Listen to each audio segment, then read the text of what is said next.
And it is my absolute pleasure to welcome Ellen Graf-Martin of Thank you. Graf-Martin Communications. You know, Yes. I am so excited about what God is doing in your life. I had an opportunity before we came on air just to get to know you a little bit, and I know everybody's going to love you. You know, when we start talking about Graf-Martin Communications, what is it and how did it start?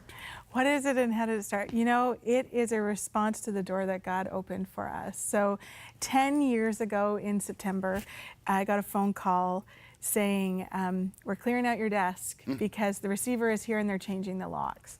I was working from home that day, and you never expect to get that phone call. Yeah. And so my husband and I, after that happened, I was working for a Christian book distributor and connecting with leaders and churches across the country and media across the country. And my husband, I remember him saying, if you don't do it, who will? Because no one else was doing that. Yeah. And that was my heart, Yes. because I felt like someone needed to equip the church in Canada. And that was my heart. You know, you're talking about equipping, but at the same Yeah. time, that phone call. That wow. phone call, yeah. And so we said, okay, I had a publisher say, would you continue doing the work that you were doing with us now, just on your own? And another publisher said, would you consider starting your own agency? And I had never worked for an agency. I had been a missionary. Yes. And then I had been working in this job. So I said, okay, I don't know what that looks like, but we had only been married 6 months. My husband and I said, if this is the door that God is opening, we will walk through it and we will figure out what it looks like. You know, that's so important because so many times we think that we have to just manufacture doors, but there are some doors that are in our lives that God will open up. Now, it wasn't only the phone call, but there were some other things taking place in your life at the same time. It's like, you know, the Yeah. old adage, when it Yeah. rains, it pours. Well, at that time, I mean, it was in the bottom of the recession. That one was crazy. And so we said, I mean, that's a terrible idea, right? Yes. To start a business at the bottom of the recession. But we did, because God was opening that door. And we did. And in 3 months, I had too much work, honestly, for myself. And so I hired my first employee, and we had a real business. And I knew at that time it wasn't going to be just about books. We had publishers as our first clients, but it was going to be about supporting ministries as well, Yeah. because I came from that ministry background, and that was my heart. So, you know, fast forward a number of years, we have walked through a lot in those 10 years, personally, as well as a business. And I have learned so much over those years, not just about how to run a good business. That's, you know, that's an important thing, but how to be that person that is willing to be obedient, to do the next right thing and the next right thing. Well, you know, that's a interesting point to pivot on as well, because when you think about being a missionary and then going into business and on your own, being an entrepreneur as well. Now, this is the 10th anniversary, so we celebrate. Okay, I did it. Yeah, it's not a right. startup anymore. It's not a startup anymore. It's not just a pop-up, right? Yeah. But at the same time, there are a lot of people out there, and they're thinking that, you know, I've got this idea. I know that there's something inside of me. I know I've got a call, but it never seems like it's a right time. It's Is there never ever the a right time. No, it is never the right time. And I think part of that, you know, someone once said to me, God is a good father, and he will shut the door and let you know it's shut if you're not supposed to walk through it. And he will open the door for you if it is time.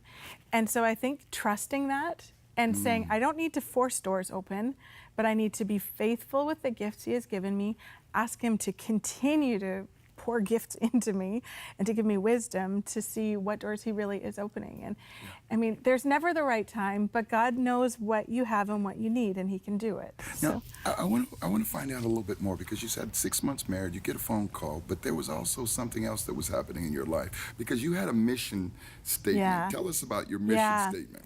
So when I was in my early 20s, I wrote my personal mission statement about, Which everyone should. which I think it's really important. Lori Beth Jones, I took her life coaching training, and so I had to write my own, which meant, so my statement was to identify, inspire, and equip excellence in myself and others. Yes. And so I took that heart statement, to starting my business. There's nothing wrong with that, right? No, it's good stuff.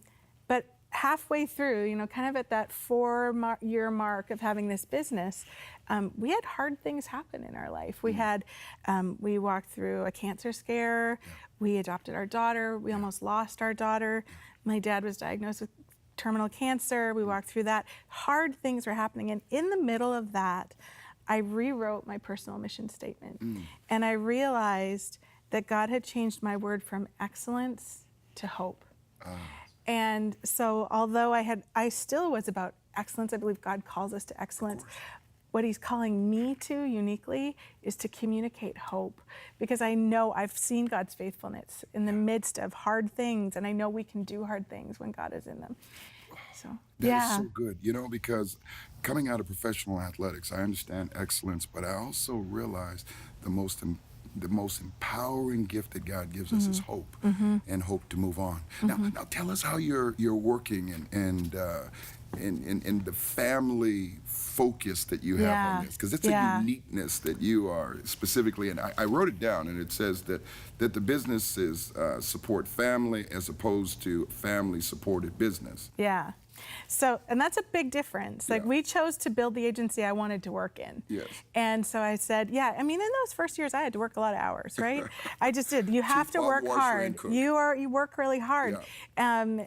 But one of the things I learned is that our family needed to support our family needed to be supported by the business instead of supporting the business. I did not want to sacrifice my family on the altar of that business. Now that's so important, because I know that somebody's listening to that, and I know after pastoring for so many years that I got that wrong in the early beginning, because I felt like, God will bless me if I could just continue to keep this going, but other things suffered. Yeah. Tell us a little bit more about that. Well, there's that quote, I think it's Mother Teresa, that says, go home and love your family. If you want to change the world, go home and love your family. Wow. And so I couldn't support these world-changing ministries and authors and films every day and then go home and not love my family.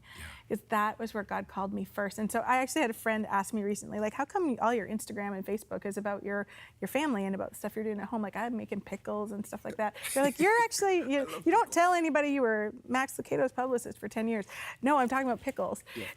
Because loving my family is what God has called me to first.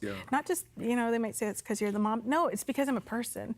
And God has called me to love my family and to support what he is doing around the world through this business that he's gifted me with and that blessed me with. But he's given me these people to love, and they're what's real at the end of the day.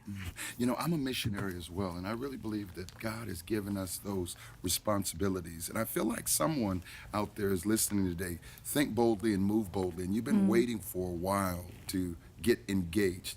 Could you speak to that person and tell them what they need to do right now? Because that gift that God gave them, that dream, that call inside of them is God's gift to them, just like it has been to you.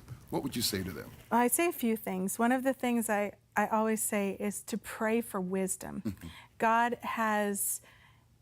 gave Solomon wisdom, and that was his biggest prayer. And so I say, pray for wisdom, God's wisdom, not just knowledge, but wisdom.